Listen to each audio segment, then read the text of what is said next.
আজকে সকালটা শুরু হয়েছিল এই ছোট্টখাট্ট দুজনের ঝগড়া দিয়ে। এই দেখো ওরা কি সুন্দর ঝগড়া করছে, সত্যি ওদের ঝগড়াটাও আমার খুব সুন্দর লাগে।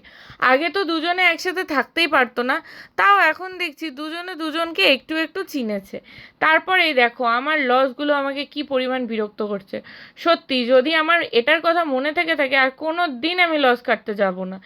চলে গেলাম গোলু সোনাকে নিয়ে দিদুন বাড়িতে দিতে, কারণ আজকেও আমাদের একটু বাইরে বেরোনো ছিল আর ওকে নিয়ে যাওয়া যেত না সেখানে। আর ওকে বেশিরভাগটা সময় বাইকেই নিয়ে যাই, কারণ গাড়িতে গেলেই ওর ভমিটিং হয়।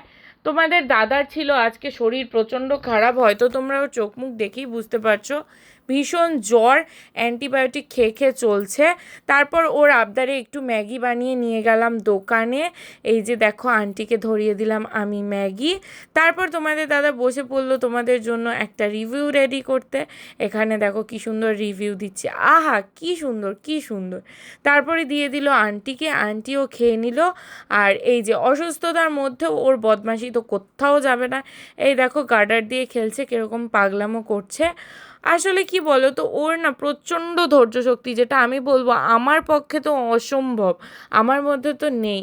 মানে ও একটা কিছু হলে এত সুন্দর সহ্য করতে পারে, যেটা আমি কখনোই পারি না।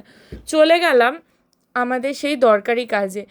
আর ওই করেছিল আজকে ও গাড়িটা ড্রাইভিং। আমরা আজকে 5 জন মিলে গিয়েছিলাম, আন্টি, আমি, মা, ভাই আর তোমাদের দাদা। আর এই দেখো মা আন্টি সবাই গাড়িতে একটা ছোটোখাটো পিকনিকের অ্যারেঞ্জমেন্ট করে নিয়েছে।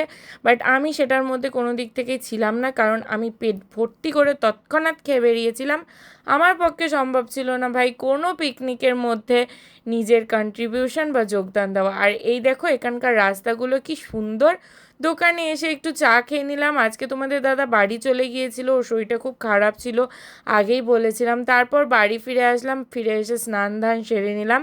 বাই বাই, কালকে ফিরছি নতুন কিছুর সাথে। Tata, good night.